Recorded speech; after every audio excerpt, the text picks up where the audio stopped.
Incognito mode on.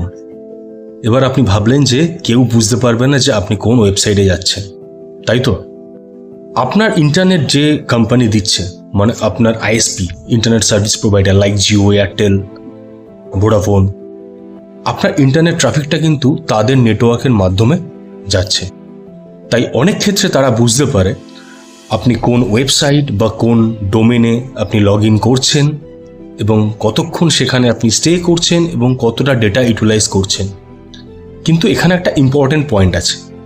আজকাল বেশিরভাগ website HTTPS encrypted, so আপনার আইএসপি সাধারণত দেখতে পাবে না যে আপনি কি পাসওয়ার্ড টাইপ করলেন, আপনি ব্যাংকিং ওয়েবসাইটে কি অ্যাক্টিভিটিস করলেন, বা আপনি কোনো ওয়েবসাইটে কি রিড করলেন, কি অ্যাক্টিভিটি করলেন।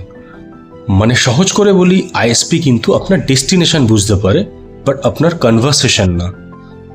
আর ইনকগনিটো মোড, এটা থ্রুতে ইউজ করলে শুধুমাত্র আপনার ডিভাইসে সেশন ডেটা, কুকিজ এগুলো একটু কম সেভ করে।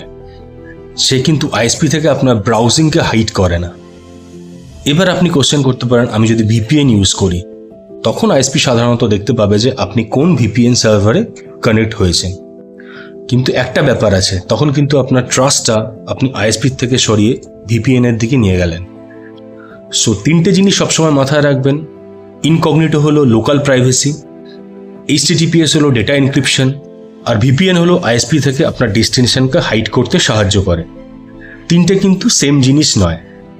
So next time incognito mode on করেই কিন্তু ভাববেন না যে আপনার মিশন ইম্পসিবল মোড অন হয়ে গেছে। মনে রাখবেন, ব্রাউজিং হিস্ট্রি হিডেন হতে পারে, বাট ইন্টারনেট কানেকশন না। টেক বুঝুন, শুধু ফিচার ইউজ করলে হবে না। এরকম ইনফরমেশন পেতে কিন্তু আপনি আমাকে ফলো করতে পারেন। ভিডিওগুলো ভালো লাগলে লাইক করুন, শেয়ার করুন এবং আমাকে ইউটিউবে সাবস্ক্রাইব করুন।